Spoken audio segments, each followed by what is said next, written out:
अस्सलाम वालेकुम दोस्तों, मैं चौधरी अब्दुल हादी आज आपको बताऊंगा फोर्सेज प्रोजेक्ट के बारे में। ये बताने से पहले कि इसके अंदर कितना मुनाफा और कितना प्रॉफिट है, उससे पहले मैं आपको ये बताऊंगा कि ये अगर दीनी लिहाज से इसको देखा जाए तो ये कारोबार करना कैसा है, और अगर दुनियावी लिहाज से भी देखा जाए तो इसमें कितने फ़ायदे हैं। तो सबसे पहली बात करेंगे कि फोर्सेज प्रोजेक्ट दीनी लिहाज से भी किसी तरह से भी इसमें हराम का शुबा नहीं है। जितना भी आपको प्रॉफिट आएगा वो हराम के दायरे के अंदर नहीं आता, वो बिल्कुल लीगल है और बिल्कुल जायज़ है। यानी फोर्सेज प्रोजेक्ट के बारे में उलमा का भी यही कहना है कि इसको इस्तेमाल करना या इसके ज़रिए प्रॉफिट कमाना, इसके ज़रिए मुनाफा कमाना, ये बिल्कुल जायज़ है। क्योंकि दूसरी चीज़ इसमें यह है कि इसमें किसी तरह का सूद नहीं है, किसी तरह का धोखा फ्रॉड कुछ भी नहीं है, इसलिए इसको करना बिल्कुल जायज़ है। और इसके ज़रिए जितना भी आपको प्रॉफिट आता है वो बिल्कुल जायज़ है, वो बिल्कुल भी हराम नहीं है।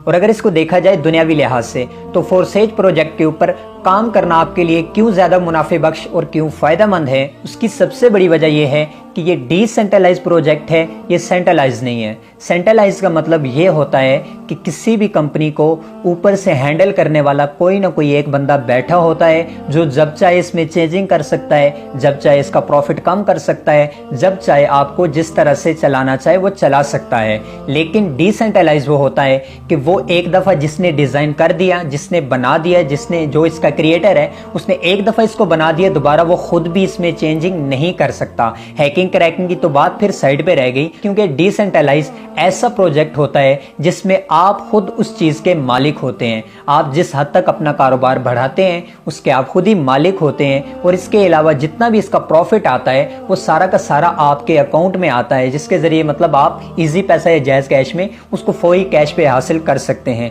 यानी सीधी सी बात यह है कि कोई भी कंपनी आज तक जो काम करती है उसका ऊपर एक ओनर होता है जिसके कब्जे में या जिसके हाथों में जितने भी वर्कर होते हैं वो उसके हाथों में होते हैं। यानी वो जब चाहे तो उनका प्रॉफिट कम कर सकता है, जब चाहे उनको अपनी तरीके से चला सकता है। लेकिन जो डिसेंट्रलाइज सिस्टम होता है वो बिल्कुल किसी ओनर के तहत नहीं होता, वो किसी भी बंदे के तहत नहीं होता। उसमें जितने भी उसूल या जितने भी आप रूल्स कह लें पहले से जो क्रिएट किए होते हैं उन्हीं हद तक रहते हैं, उसके बाद किसी तरह की भी चेंजिंग नहीं की जा सकती है। तो इसलिए सबसे बड़ी बात तो इसमें यह है कि इसमें कोई चेंजिंग नहीं हो सकती है कि आप कहें कि हमारी कंपनी पैसा लेके भाग गई या फिर हमारा बंदा जो था वो पैसे लेके भाग गया, ऐसा तो कोई इसमें इशू है नहीं है। अगली बात करते हैं कि इसमें किसी तरह का भी धोखा और फ्रॉड नहीं है, क्योंकि जो प्रोजेक्ट पूरी दुनिया में काम कर रहा है, सिर्फ पाकिस्तान के अंदर मौजूद नहीं है बल्कि पूरी दुनिया के अंदर काम कर रहा है, और ये पूरी दुनिया